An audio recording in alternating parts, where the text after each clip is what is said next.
Hello दोस्तों, आज हम बात करेंगे L2 साइंस मैथ।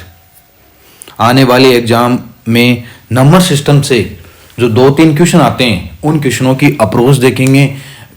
हम क्वेश्चन के थ्रू थ्योरी का भी विश्लेषण करेंगे, डिटेल विश्लेषण करेंगे और एग्जाम में ऑप्शनों को कैसे एलिमिनेट किया जाता है वो मेथड भी साथ के साथ देखेंगे। किस प्रकार क्वेश्चनों की अप्रोच की जाती है, बिना कैलकुलेशन किए क्वेश्चनों को किस प्रकार अप्रोच किया जाता है, उन वीडियो के बारे में भी देखेंगे। आज हमारा नंबर सिस्टम का पहला क्वेश्चन है परमेय संख्या 33/2 की पावर 2 गुणा 2 की पावर 5 का दशमलव प्रसार निम्नलिखित के बाद समाप्त होगा। अब मुझे पता है 2 की अधिकतम पावर कितनी है 2, तो दशमलव प्रसार 2 अंकों के बाद समाप्त होगा। अब आपको मैं अगर हर में क्या हो, हर में 2 की पावर m हो या 5 की पावर n हो, या ऐसे भी हो सकता है 2 की पावर m गुणा 5 की पावर n का रूप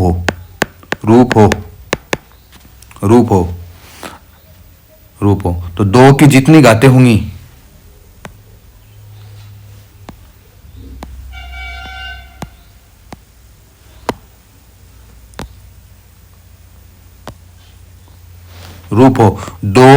दो की जितनी घातें होंगी दशमलव प्रसार में, दशमलव के बाद में दशमलव प्रसार उतने अंकों के बाद समाप्त होगा। 5 की जितनी पावर होंगी तो दशमलव के बाद में उतनी संख्याओं के बाद दशमलव प्रसार समाप्त होगा। जो दशमलव प्रसार होगा, इस रूप का दशमलव प्रसार होगा शांत दशमलव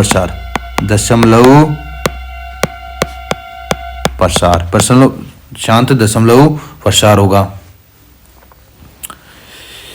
और दो की पावर m और 5 की पावर n का रूप हो, ये वाला रूप हो जो जिसकी अधिकतम पावर होगी, अधिकतम घात होगी, दशमलव के बाद में उतने ही अंक आएंगे, दशमलव के बाद में उतने ही अंक आएंगे। अगला क्वेश्चन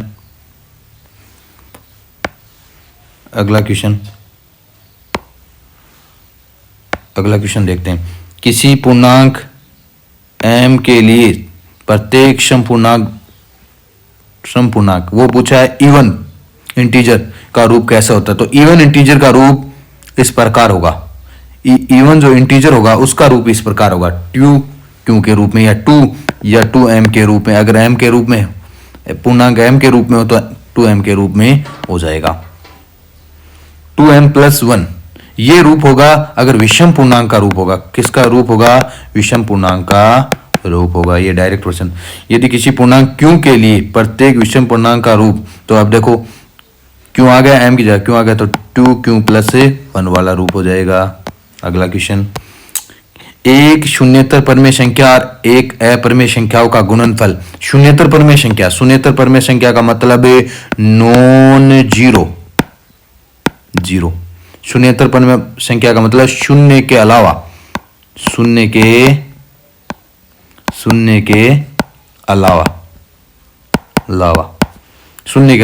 तो नॉन जीरो परमेय संख्या है और उसको अपरिमेय संख्या से गुणा करना है। तो कोई भी संख्या 2 ले लो और कोई भी अपरिमेय संख्या वर्गमूल 3 ले लो, इससे गुणा करेंगे तो सदैव कौन सी संख्या आएगी?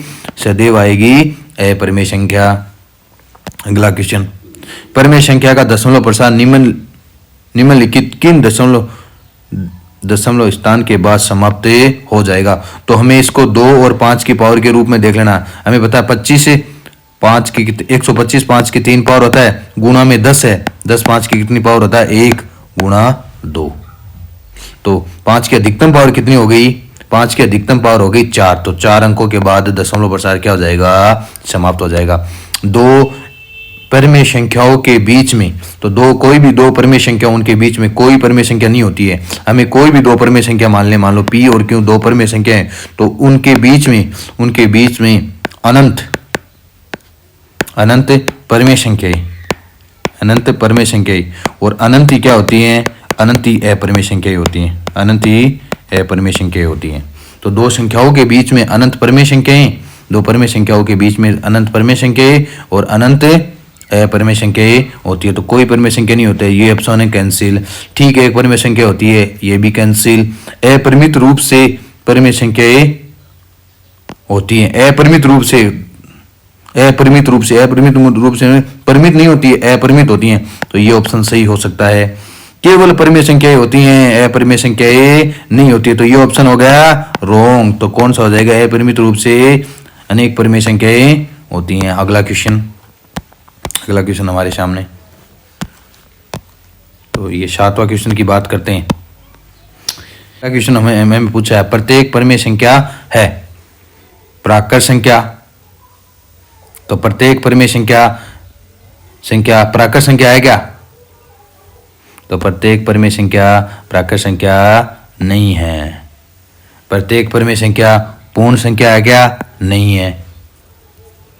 3/2 2 न तो प्राकृत है, न तो नेचुरल है, न इंटीजर है। तो प्रत्येक परिमेय संख्या क्या? एक वास्तविक संख्या, क्योंकि हमारी जो रियल नंबर है, हमारा रियल नंबर है आर, या रियल नंबर है, रियल नंबर नहीं है क्या? वो किनसे मिलके बना होता है? वो रेशनल नंबर और इर्रेशनल नंबर। इर्रेशनल नंबर का क्या होता है? इनका क्या होता है? इनका यूनियन होता है, इन दोनों से मिलके बना होती है हमारी वास्तविक संख्या। तो एक पूर्ण संख्या नहीं, तो एक वास्तविक संख्या है। एक परिमेय संख्या का दशमलव निरूपण नहीं हो सकता। तो दशमलव निरूपण नहीं हो सकता। शांत, हाँ शांत हो सकता। दशमलव संख्या हो, जैसे 3 में 2 का भाग देते हैं तो कितना आता है? 1.5। और 3/2 कैसा रूप है? P/Q का रूप है, P/Q का। तो इनका दशमलव प्रसार कैसा होता है? शांत। ये हो सकता है। अशांत हो सकता है। अशांत कैसे? एक में अगर हम 3 का भाग देते हैं तो 0.333 बार बार आता है, तो इसको 0.3 का बार लिख देंगे। और ये अशांत ये हो गया। ये रूप कैसा हो गया? अशांत आवर्ती। और अशांत आवर्ती कौन सी संख्या होती है? परिमेय संख्या होता है। तो ये भी हो सकता है अशांत आवर्ती। ये अशांत संख्या हो गई। अशांत आवर्ती संख्या अशांत वाला रूप भी हो सकता है। अशांत आवर्ती वाला रूप भी हो सकता है। अभी देखा, ये अशांत अनावर्ती रूप नहीं हो सकता। अशांत अनावर्ती संख्या कौन सी होती हैं? अपरिमेय संख्या, इर्रेशनल नंबर संख्याएं होती हैं। अगला क्वेश्चन, 2 अपरिमेय संख्याओं का गुणनफल होता है। 2 अपरिमेय संख्याओं का गुणनफल होता है। सदैव एक परिमेय संख्या। तो 2 पर ये हमें ये नहीं बताया कि दोनों परिमेय संख्याएं भिन्न भिन्न है, डिस्टिंक्ट है, दोनों भिन्न भिन्न है। अगर ये बता देता दोनों परिमेय संख्याएं भिन्न भिन्न है, तो इनका गुणनफल सदैव क्या होता है? तब इनका गुणनफल क्या होता है? गुणनफल सदैव अपरिमेय संख्या होता। अगर दोनों भिन्न भिन्न होती तो क्या हो जाता है? अपरिमेय संख्याएं। लेकिन हमें ये नहीं बताया कि दोनों डिस्टिंक्ट है। तो समान होता तो वर्गमूल 3 और वर्गमूल 3 हो जाता, तो क्या बन जाता? परिमेय संख्या बन जाता। तो सदैव एक पूर्णांक होता। ये तो एकदम सरासर गलत है। सदैव एक अपरिमेय संख्या ये कब हो सकता था? दोनों क्या होते? दोनों विभिन्न होते। तो ये ऑप्शन वैसे कैंसिल। सदैव एक अपरिमेय संख्या है जब दोनों समान होते। अगर दोनों अपरिमेय गुणनफल वाली दोनों अपरिमेय संख्याएं समान होती, क्या होती? समान होती। तो क्या होता है? तो क्या होगा? कभी परिमेय और कभी अपरिमेय। इसी प्रकार हम ऑप्शनों के थ्रू से थ्योरी का भी विश्लेषण कर रहे हैं साथ के साथ, जो आपके लिए हेल्पफुल होने वाला है। अगला, वर्गमूल 2 का दशमलव प्रसार होता है। तो वर्गमूल 2 का दशमलव प्रसार हमें पता है। वर्गमूल 2, अगर वर्गमूल का निशान और अंदर कोई अभाज्य संख्या बैठी हो, अभाज्य संख्या का मतलब 2 3 5 7 11 13 ऐसे 100 तक कितनी होती हैं? टोटल 25 होती है। हमें पता है। क्या पता हमें? 1 से लेके 50 तक कितनी होती हैं अभाज्य संख्याएं? 15। और 50 से 51 तक कितनी होती हैं? 10। तो टोटल कितनी होती हैं 1 से 100 तक कितनी होती है 25। अगर वर्गमूल के अंदर कोई अभाज्य संख्या है तो उसका दशमलव प्रसार क्या होता है, वो एक अपरिमेय संख्या होती है। कौन सी होती है, अपरिमेय संख्या होती है। और अपरिमेय संख्या का दशमलव प्रसार क्या होता है, अभी बताया, अशांत अनावर्ती। अशांत अनावर्ती निम्न में से कौन सी परिमेय संख्या है, अपरिमेय संख्या है। तो अपरिमेय संख्या हमें पता 4 का वर्गमूल पता 2 और 3 का वर्गमूल 3, तो ये अपरिमेय संख्या नहीं है। ये देखो 81 हमें पता 81 का वर्गमूल 9 होता, तो ये परिमेय संख्या है। और हमें पता है अभाज्य संख्या वर्गमूल के अंदर आ गई तो ये कौन सी संख्या हो गई, अपरिमेय संख्या। इसको और देख लेते हैं। हमें वर्गमूल 12 का वर्गमूल 4 गुना 3 लिख सकते हैं, नीचे वर्गमूल 3 है। हमें पता है 4 का वर्गमूल कितना होता है 2 और वर्गमूल 3 का वर्गमूल नहीं निकाल सकते, तो बट्टे वर्गमूल 3 तो कैंसिल हो गया। तो ये कौन सी संख्या हो गई, ये परिमेय संख्या हो गई। अगले क्वेश्चन में क्या है, निम्न में से कौन सी एक अपरिमेय संख्या, कौन सी एक अपरिमेय संख्या है। हमें पता है अपरिमेय संख्याओं का दशमलव प्रसार शांत नहीं होता है। दशमलव के बाद 2 अंकों के बाद में दशमलव प्रसार रुक गया तो ये तो परिमेय संख्याओं का होता है।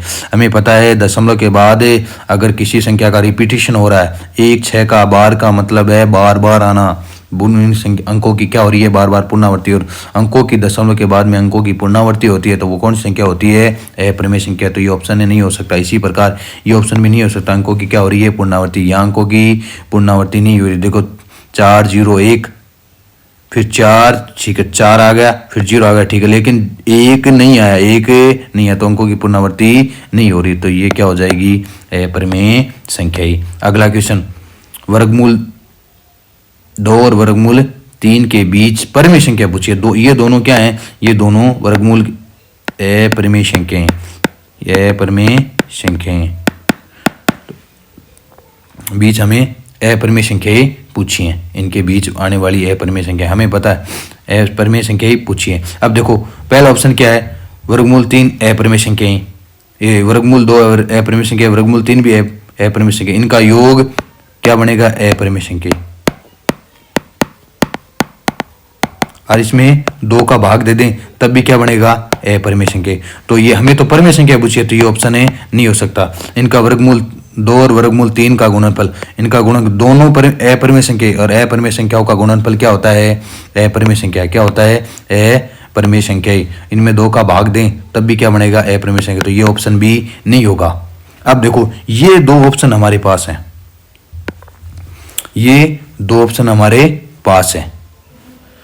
ये दोनों क्या हैं, दशमलव प्रसार इनका शांत है तो हमें परिमेय संख्या पूछी, तो इन दोनों में से ऑप्शन होगा। हमें पता है वर्गमूल 2 का मान क्या होता है, 1.414।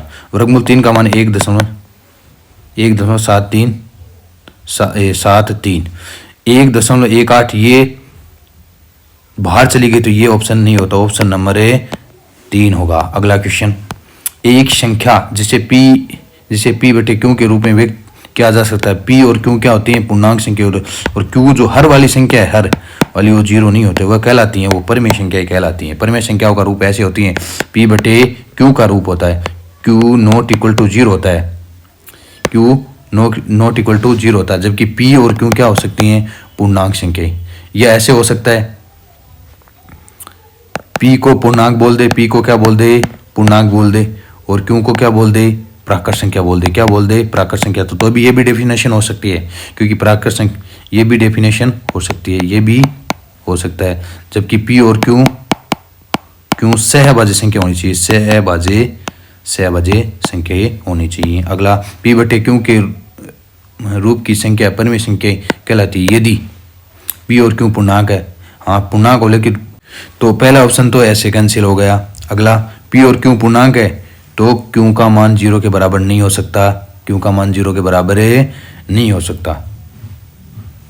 तो ये वाला ऑप्शन है सही होगा, ये वाला ऑप्शन है सही होगा। p और q पूर्णांक के बाद सही है, लेकिन q not equal to, q का मान p का मान 0 हो सकता है, क्योंकि 0 भी क्या एक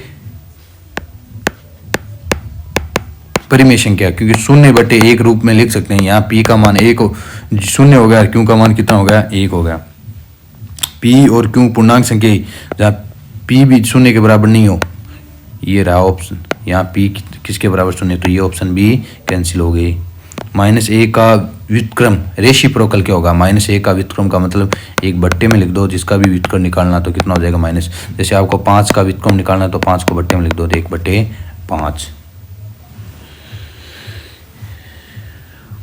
निम्न में से परिमेय संख्या नहीं है, तो परिमेय संख्या नहीं है इसका मतलब वो अपरिमेय संख्या, तो वर्गमूल के अंदर कोई अभाज्य गुणनखंड बैठा हो, अभाज्य संख्याओं का कोई गुणनखंड बैठा हो तो वो अपरिमेय संख्या होगी, परिमेय संख्या नहीं होगी। 3 का स्क्वायर 9, 4 का स्क्वायर 16, 3 का स्क्वायर 9, 16 कितना हो जाएगा 25, 25 का वर्गमूल 5, तो ये होगी नहीं।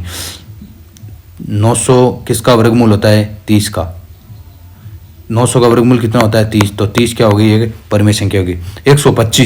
125 किसी भी हमें पता है 121 तो वर्गमूल होता है 11 का, 121 का वर्गमूल कितना होता है 11 होता है, लेकिन 125 का कोई वर्गमूल नहीं होता है। इसको 25 गुणा 5 लिख सकते हैं 125 को, और 25 का वर्गमूल 5 होता है, और वर्गमूल में कोई अभाज्य संख्या बैठी है उसको चाहे कोई भी परिमेय संख्या है पूर्णांक संख्या से चाहे गुणा कर दो तो ये हमेशा अपरिमेय संख्या होगी। तो हमें पूछा है परिमेय संख्या नहीं है तो क्या हो जाएगी 125। ये दशमलव के बाद कितने अंक आ रहे हैं 2 अंक आ रहे हैं, 2 सम है, सम में 2 का भाग दे दो, दोनों सम है, तो इनका वर्गमूल हम ज्ञात किया जा सकता है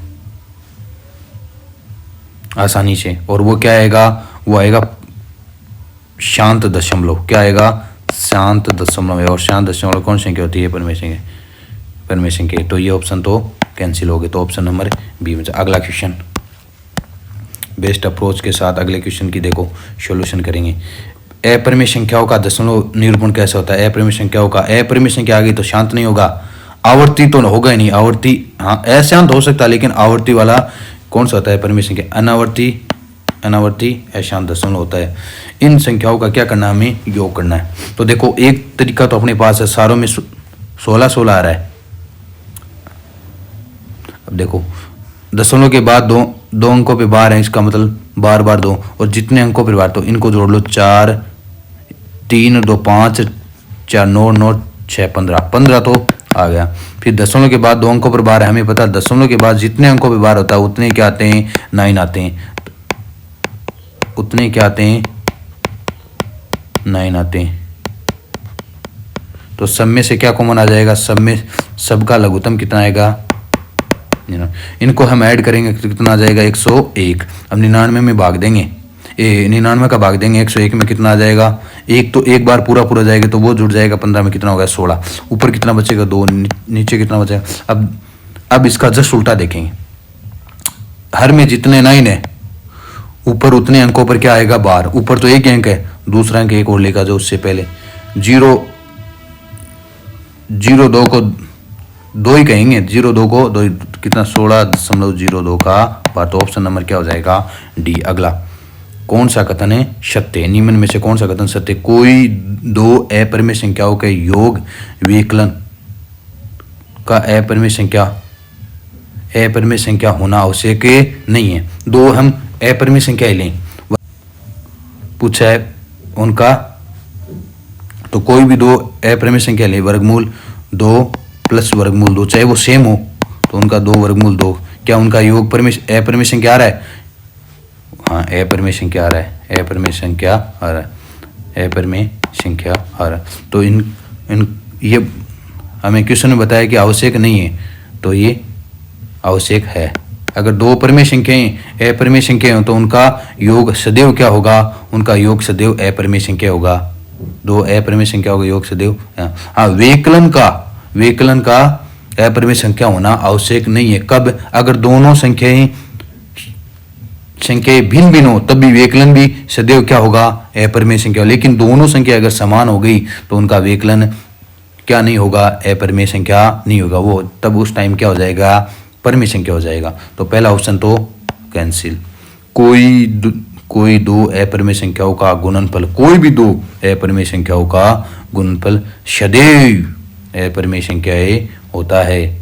कोई भी 2 अपरिमेय संख्याओं का गुणनफल सदैव अपरिमेय संख्या, कोई भी 2 अपरिमेय संख्या ले लो, वर्गमूल 2 गुणा वर्गमूल 3, तो क्या आ जाएगा वर्गमूल 6। और वर्गमूल 6 क्या होता है, एक अपरिमेय संख्या होता है। ठीक है, बात सही है, लेकिन हम दोनों को क्या ले लें, दोनों को क्या ले लें, समान ले लें।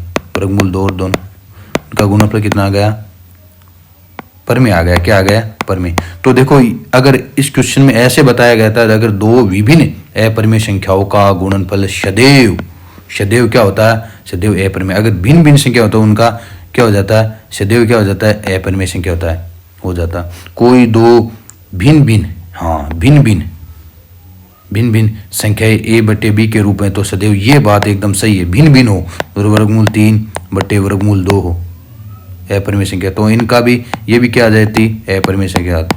अगर यहाँ भिन्न भिन्न नाम नहीं मिलता तो जरूरी नहीं था, दोनों जगह समान हो जाती, वर्गमूल 2 वर्गमूल 2, तो क्या आ जाता, परिमेय संख्या आ जाता। तो इसमें ऑप्शन कौन सा सही है, इसमें ऑप्शन नंबर 3 ही सही है, ऑप्शन नंबर 3 ही सही है।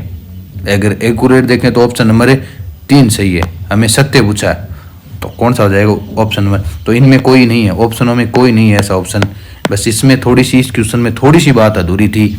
हाँ सदैव हो जाता तब ये दोनों क्या होते हैं, डिस्टिंक्ट होते, विभिन्न विभिन्न होते, तो ये हो जाता। अगला क्वेश्चन, प्रत्येक विषम अभाज्य संख्या, अभाज्य संख्या किस रूप में होती है, विषम अभाज्य संख्याएं किस रूप में होती है। जो विषम अभाज्य संख्याओं का रूप है वो होता है 4n-1 और 4n-3 का रूप होता है, 4n-3 का रूप होता है। तो ऑप्शन नंबर 1 विषम अभाज्य संख्याओं का रूप।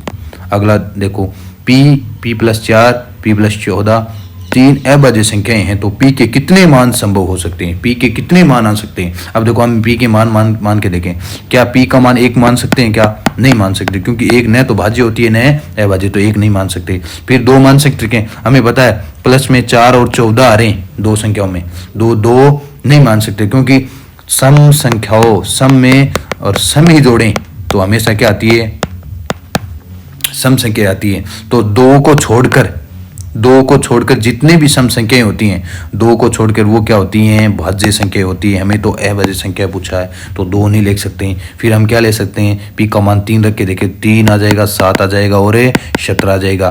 क्या ये जोड़ा तीनों अभाज्य संख्याओं का जोड़ ट्रिपलेट है क्या, सही बात है, 3 अभाज्य संख्याएं हैं, तीनों अभाज्य संख्या है, तो ये हो सकता है। फिर हम सम संख्या वाला तो कोई लेंगे नहीं, p का मान सम संख्या वाला 5 लेके देखिए, 5 9 और 9 क्या है, भाज्य संख्या है, क्योंकि इसके 2 से अधिक गुणनखंड हो रहे हैं, इसमें 1 का भी भाग जा रहा है, 3 का भी जा रहा है और 9 का भी भाग। तो इस प्रकार हमें 5 भी नहीं ले सकते, 5 से बड़ी कोई भी अभाज्य संख्या, कोई भी p का मान लेके देख लेंगे तो कोई भी ऐसा तीनों अभाज्य संख्या हो तो p के कितने विभिन्न मान हो सकते हैं, तो p का एक ही विभिन्न मान हो सकता है। कितना हो सकता है, 1। कितना हो सकता है, 1, इनके अलावा कोई नहीं। अगला क्वेश्चन हमें पूछा है, अगला क्वेश्चन में क्या पूछा है, निम्न में से कौन सा कथन सत्य है, ऐसी दो अभाज्य संख्याओं का जोड़ा जिनका अंतर 2, अगर दो अभाज्य संख्याओं का अंतर 2 हो तो उन्हें कहते हैं अभाज्य संख्याएं, प्राइम पेयर बोलते हैं। अगर दो अभाज्य संख्याएं हों और उनमें अंतर कितने का हो, 2 का अंतर हो तो उन्हें प्राइम पेयर कहते हैं। जैसे 3 5, कितनी हो, 3 5, जैसे 5 7, जैसे 11 13, जैसे 17 19, जैसे 29 31, जैसे 41 43, जैसे 59 61, जैसे 71 73।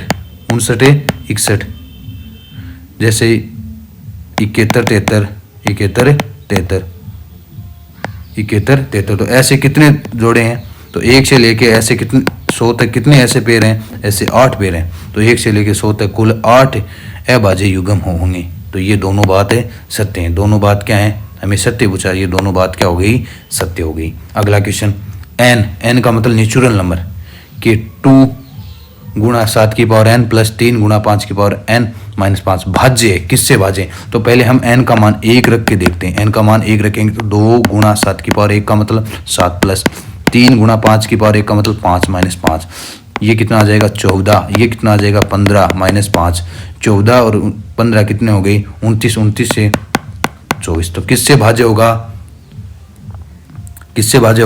24 से। किससे भाज्य हो जाएगा 24 से, किससे भाज्य हो जाएगा 24 से। अगला क्वेश्चन में हमें पूछा 7 अंकों की कोई संख्या है, वो 72 से क्या होगी, 72 से क्या है विभाजित होती है, तो 5x - 7 का मान पूछा है। 72 से विभाजित है, 72 को हम क्या लिखेंगे, ऐसे इस प्रकार तोड़ लेंगे, 8 गुणा 9 का रूप में तोड़ लेंगे। अगर वो संख्या 72 से विभाजित है, वो 8 से विभाजित होगी और 9 के 8 और 9 के गुणनफल से विभाजित होगी। तो 72 से विभाजित है तो वो 8 से विभाजित और कोई संख्या 8 से विभाजित कब हो सकती है, अगर अंतिम 3 अंकों का योग, अंतिम 3 अंकों का योग, अंतिम 3 अंकों का योग किससे विभाजित हो जाए, 8 से विभाजित हो। तो अंतिम 3 अंकों में 8 का भाग लगा के देखें, 8 एकम में 8, फिर बचा 1, 8 दूनी 16, कितने बचे 2। अब कितने शेष रहे, 2 शेष रहे। 2 के सामने कौन सा अंक रखें कि वो 8 से विभाजित है, तो 2 के सामने क्या रखेंगे, 4 रखेंगे, तो वो क्या हो जाएगा 8 से विभाजित। तो y का मान कितना हो गया, y का मान अपने पास है 4 हो गया। अगर y का मान 4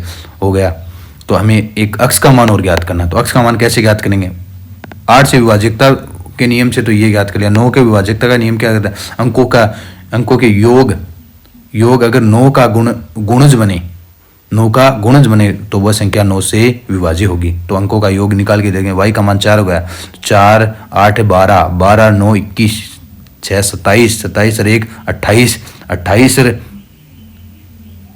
6 34, कितना आ गया अंक 34 प्लस अक्ष। अब हम यहाँ क्या मान रख सकते हैं, अक्ष का मान क्या ले सकते हैं कि इनका योग 9 से विभाजित हो जाए। तो हमें पता है 9 का गुणज क्या होता है, एक 36 भी होता है, 9 18 27 और 36। तो अक्ष का मान कितना हो जाएगा 2, अक्ष का मान 2 आ जाएगा, y का मान है 4 आ जाएगा। तो रख देंगे समीकरण 5 गुणा 2 - 4, कितना आ जाएगा 6, कितना आ जाएगा 6। अगला क्वेश्चन, x प्लस वाई का योग 11 दे रखा है, -1 की पावर x और -1 की पावर y बराबर में क्या, जहाँ x और y पूर्ण संख्याएं क्या है, x और y पूर्ण संख्याएं। तो पूर्ण संख्याएं हैं, तो पूर्ण संख्या हमें पता है कहाँ से स्टार्ट होती है, पूर्ण संख्या 0 से। कहाँ से होती है 0 1 2। अगर हमें प्राकृत संख्याओं में 0 को और ऐड कर दें तो वो कौन सा है, प्राकृत संख्याओं में 0 और ऐड कर दें तो कौन सी संख्या बन जाती है, होल नंबर्स बन जाते हैं। हमें पूछा है किसके बराबर होगा। अब हमें पता है इन दोनों संख्याओं का योग कितना आ रहा है, 11 आ रहा है। 11 एक क्या, विषम संख्या। तो ये कब आ सकता है, विषम योग। तो अगर दोनों संख्याएं, हमें पता है दोनों संख्याएं सम हो, अगर दोनों संख्याएं सम है तो उनका योग हमेशा क्या आता है, सम। अगर दोनों संख्याएं विषम है तो उनका योग क्या आता है, तब भी सम आता। एक सम और एक संख्या विषम हो तब इनका योग क्या आता है, तब इनका योग आता है विषम। क्या आता है, विषम। इसका मतलब दोनों संख्याओं में से एक संख्या सम हो गई, एक विषम होगी। तो कोई भी यहाँ सम संख्या रख दें, अक्ष का मान कोई भी सम संख्या रख दें तो इसका मान क्या आ जाएगा, +1। और बाद में इसका मान क्या हो जाएगा, विषम में हो जाएगा। विषम में होगा तो कोई किसी की भी घात विषम हो और अंदर माइनस बैठा हो तो माइनस बाहर आ जाएगा। तो इन दोनों का योग कितना बनने वाला है, 0। कितना बनने वाला है, 0। अगला पूछा इकाई का अंक क्या होगा। तो हमें पता है किसी भी संख्या की इकाई का ज्ञात करने के लिए उसके जितनी घातें हैं उसमें 4 का भाग देते हैं, और यह 4 का भाग क्या जा रहा है, 36 में पूरा जा रहा है। तो अंतिम अंक नहीं है क्या, उस पर 4 पावर लगा के छोड़ देंगे माइनस। यहाँ भी देखो 20 में 4 का भाग पूरा, तो अंतिम अंक इस संख्या का 1442 का अंतिम अंक क्या है, इसमें भी 4 का भाग। अब हमें पता है 3 की पावर 4 कितना होता है, 81। कितना होता है, 81। 81 का इकाई अंक कितना, 1। 2 की पावर 4 कितना, 16। 16 का इकाई अंक कितना है, 6। तो इन दोनों का अंतर कितना आ गया, 5। अब इकाई का अंक क्या है, वो नेगेटिव तो हो नहीं सकता, तो इसमें हमेशा निकालने के लिए क्या जोड़ देते हैं, 10। तो इकाई का अंक क्या हो जाएगा, 5। कितना हो जाएगा, 5। ये दिया गया इसके अभाज्य गुणनखंडों की संख्या ज्ञात कीजिए। तो सबसे पहले अभाज्य गुणनखंड निकालने के लिए इसको कैनोनिकल रूप में चेंज करेंगे। कैनोनिकल रूप कौन सा होता है, अगर संख्याओं की जो अभाज्य गुणन, हम सबसे पहले संख्याओं को अभाज्य संख्याओं के गुणनखंड के रूप में लिखते हैं। अभाज्य संख्याओं की घातों के गुणनखंड के रूप में लिखते हैं। तो 5 तो अभाज्य संख्याओं की और है, 6 नहीं है, 6 को 2 गुणा 3 के रूप में लिख देंगे। 7 है, 8 को क्या लिख दें, 2 की पावर 3 12। तो देखो 2 की पावर कितने आ जाएगा, 2 की पावर, देखो यहाँ से 2 की पावर कितना आ रहा है, यहाँ से 2 की पावर आ रहा है 36 और यहाँ से 8, तो 36 और यहाँ से 8 कितना हो गया 44, कितना आ गया 44। तो जो ऑप्शन बनने वाला है वो हमें पता है किससे बड़ा बनेगा, या वजह गुणनखंडों की संख्या ज्ञात करनी है, तो ऑप्शन बनेगा वो किससे बड़ा बनेगा, 44 से बड़ा बनेगा। 44 से, तो 44 और 36 तो कैंसिल हो गई। फिर देखो 3 की पावर कितना आ गया, 3 की पावर 8 आ गया, 3 की पावर 8 आ गया, 5 की पावर कितना 7 और 7 की पावर कितना है 9। तो देखो गुणनखंडों की संख्या कितनी हो जाएगी, संख्या कितनी, इनका योग कर दो, 44 प्लस 8 प्लस 7 प्लस 9, तो देखो 52 और 52 में 7 जोड़ेंगे 59, तो 59 56 से बड़ा है, तो ये नहीं होगा, तो कौन सा हो जाएगा, ऑप्शन नंबर 4। कितना हो जाएगा इनका योग 68, कितना हो जाएगा 68, कितना हो जाएगा 68। अगला क्वेश्चन,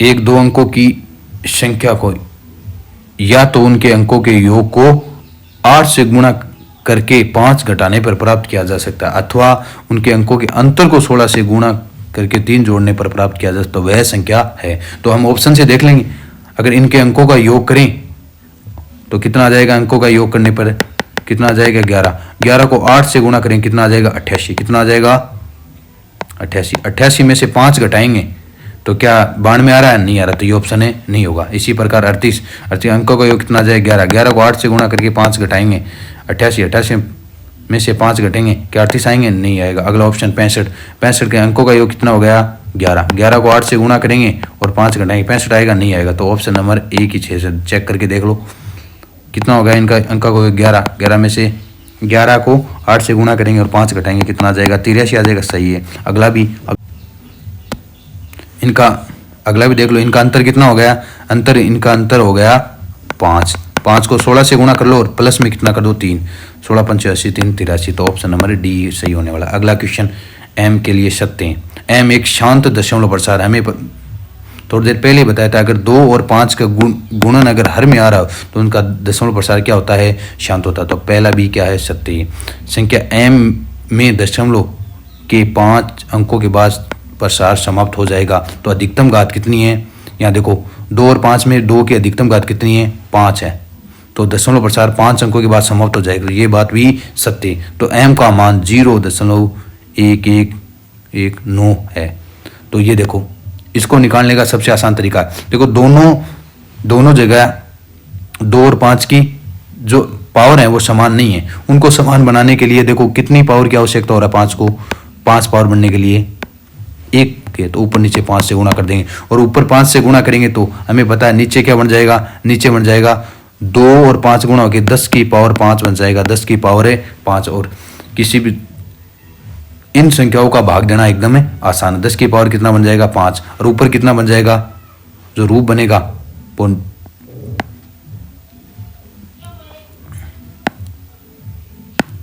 ऊपर बन जाएगा 5565 बनेगा, और उसमें किसका भाग देंगे हमें 10 की पावर 5 का भाग देंगे। ये भाग करना एकदम आसान, अंतिम से कितने अंक छोड़ दो, 5 अंक छोड़ दो, 1 2 3 4, 1 अंक और छोड़ दो, वो 0 छोड़ दो 0.5। क्या ये रूप आ रहा है, एम का मान ही आ रहा है, तो नहीं आ रहा, तो कौन कौन से ऑप्शन सही हैं, ऑप्शन 1 और 2 सही है, ऑप्शन 1 व 2 सही। तो आज के लिए बस इतना ही, आने वाली एग्जाम में आपके लिए ये सॉल्यूशन, ये मेथड, ये आपके लिए हेल्पफुल होने वाले हैं। धन्यवाद।